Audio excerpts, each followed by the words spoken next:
Hey everyone, Peter Zion here, coming to you from Birmingham, Alabama, where I'm nursing a bit of a hangover. Southerners, oh my God.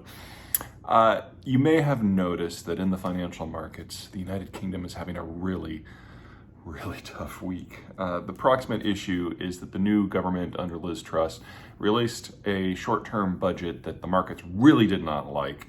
And everyone seems to be piling on and punishing Britain in any way they possibly can. The pound has dropped precipitously, and it's entirely possible that it's going to be at parity with the US dollar in the not too distant future. And by not too distant future, I mean possibly days.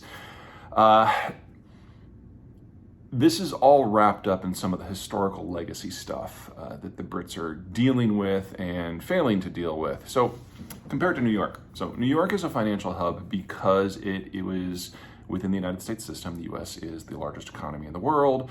And going back to the 1940s, the US dollar became the global currency. And since New York was already the primary financial center for the United States, it then became the primary financial center for the world. To a degree, this is how things started in England as well. They were at the heart of a global empire, a trading empire.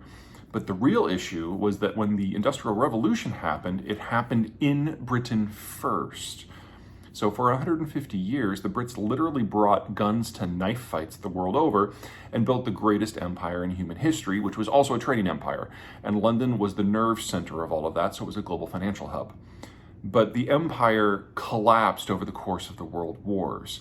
And at the end of World War II, the US dollar took over. So the 50s and the 60s were a really rough time to be in London because everything just kept getting downsized and downsized and downsized.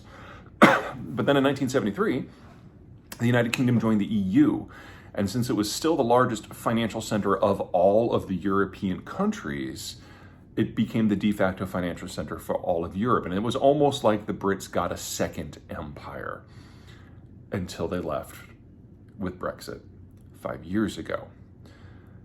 What's happening now is that the markets to this point have been incredibly kind to the UK because the UK hasn't figured out what Brexit means. They haven't figured out how to move on. They don't have a functional deal for finance with the European Union. They haven't gotten a deal with the United States.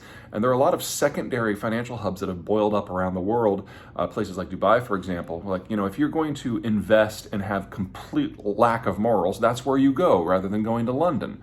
And so London no longer has a net to spread. And that is forcing a very different sort of situation on the country. So this market rout is nowhere close to being over because we're finally seeing 5 years on, because the Brits have been unable to figure out what's next, that the markets are starting to finally treat Britain as what it has always loathed, a middle power. And in that sort of situation, the amount of financial drainage that's going to come from the system is just absolutely mammoth. So unless the Truss government or its successor is able to hammer out some sort of post-European Union trade system with someone, we are only at the very beginning of a very long road down. Okay, that's it for me. Until next time.